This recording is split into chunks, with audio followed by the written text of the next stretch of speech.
Just a very quick reminder. We all know the danger of sins. As a matter of fact, we made a book and we translated it and we distributed it and printed it. One of the many effects of sins that it deprives the person of knowledge. If you feel like you're always forgetting the Quran, you're always forgetting whatever you have memorized, you have learned, that's a sign that there's possibility of the sins are the reason. It deprives of rizq. If you are having a lot of problem finding a job, your rizq is constantly reduced, check your sins. It deprives the person from attending or from performing ibadat in general. You find it very heavy to come to Fajr.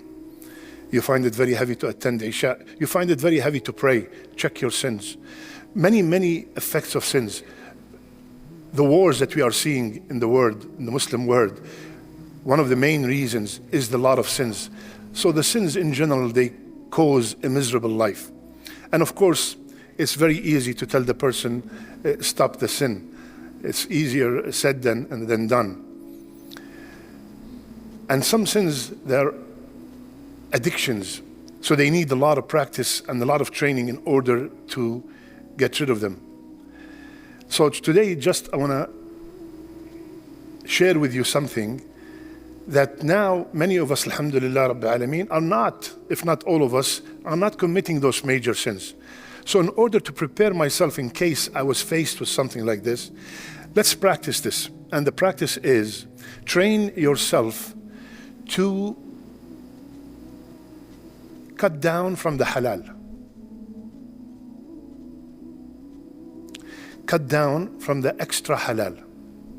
For example, I'm starving. Eat till you're not starving, not to get full. You can get full, it's halal, right? I can eat one more sandwich, one more plate, one more samosa. I can. But you know what? I want to train myself. I know that sleeping 7 hours is very good for me. And tomorrow is off. I want to sleep 9 hours. No. Sleep 7. Put the alarm at 7 hours. The youth, I'm off today. I can play 2-3 hours of games. I'm going to play 1 hour and I'm going to stop. So you get the point. Whatever extra in halal, and do not overdo it. Don't starve yourself. I'm going to cut myself from halal. No, it's just a training. Imagine that I train myself constantly on doing this.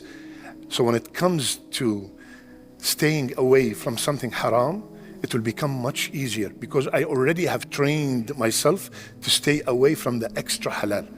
Try it, ya akhwan. Wallahi, it's a something in the Sharia. They call it riyada. Just like, similarly like exercise. It's literally an exercise. You exercise and you train yourself from stopping the extra halal, and then you find yourself when you're faced by, you want to quit smoking, immediately you find it much easier than if you did not practice this.